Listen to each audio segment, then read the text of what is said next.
Hello everyone, বিতিশার রান্নাঘরে সবাইকে স্বাগত। আজকের রেসিপি খাসির মাংসের ঝোল। তার জন্য প্রথমে কড়াইতে পরিমাণ মতো সর্ষের তেল গরম করতে দেব। তেল গরম হলে আলু দিয়ে দেব। আলুগুলোকে লাল লাল করে ভাজব।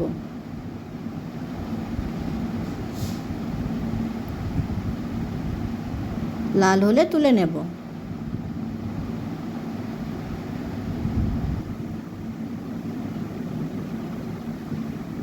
এবার গরম সর্ষের তেলে তেজপাতা, শুকনো লঙ্কা, গোটা গরম মশলা ফোড়ন দেব। ফোড়ন ভাজা হয়ে গেলে দিয়ে দেব পেঁয়াজ কুচি। পেঁয়াজ ভেজে নেব।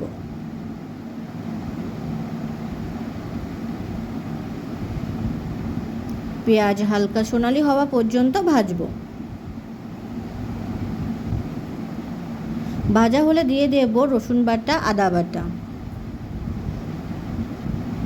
আদা রসুন পেঁয়াজের সাথে ভালোভাবে ভেজে নেব।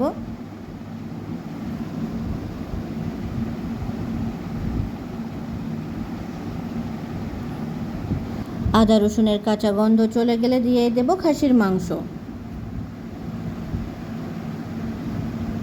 মাংস কিছু সময় ভালোভাবে কষে নেব। এবার দিয়ে দেব পরিমাণ মতো লবণ, আর দিয়ে দেব পরিমাণ মতো হলুদ। লবণ হলুদ মাংসের সাথে ভালোভাবে মিশিয়ে নেব।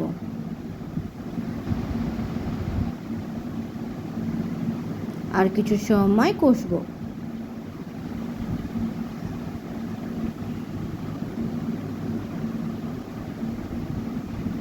কিছু সময় কষার পর দিয়ে দেব সিদ্ধ করে জল ঝরিয়ে রাখা মটনের টেংরি ও মাংস কিছু সময় কষে নেব।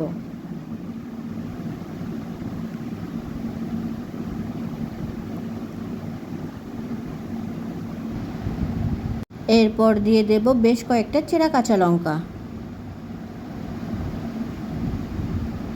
কাঁচা লঙ্কা একটু ভাজা হলে দিয়ে দেব টমেটো কুচি।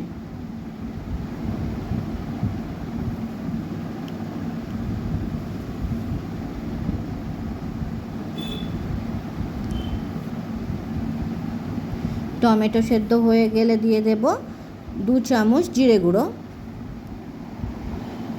1 চামচ ধনে গুঁড়ো, হাফ চামচ মরিচ গুঁড়ো, 1 চামচ শুকনো লঙ্কার গুঁড়ো ও 1 চামচ কাশ্মীরি লঙ্কার গুঁড়ো দিয়ে মাংসের সাথে মিশিয়ে নেব। ভালোভাবে কিছু সময় কষে নেব।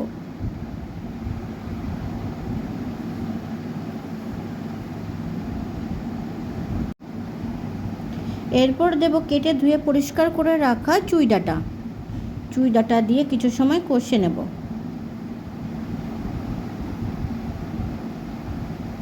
কষা হয়ে গেলে দিয়ে দেব পরিমাণ মতো গরম জল দিয়ে নাড়াচাড়া করে ঢেকে দেব।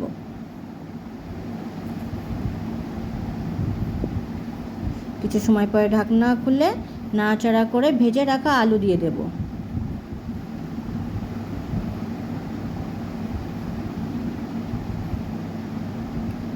ঢাকনা দিয়ে আরও কিছু সময় ফুটতে দেব। কিছু সময় পরে ঢাকনা খুলে ঝোল ফুটতে দেব। দেখে নেব মাংস সিদ্ধ হয়েছে কিনা। মাংস সিদ্ধ হয়ে গেলে দেব গরম মশলার গুঁড়ো। নাড়াচাড়া করে নেব। তৈরি হয়ে গেছে আমাদের খাসির মাংসের ঝোল।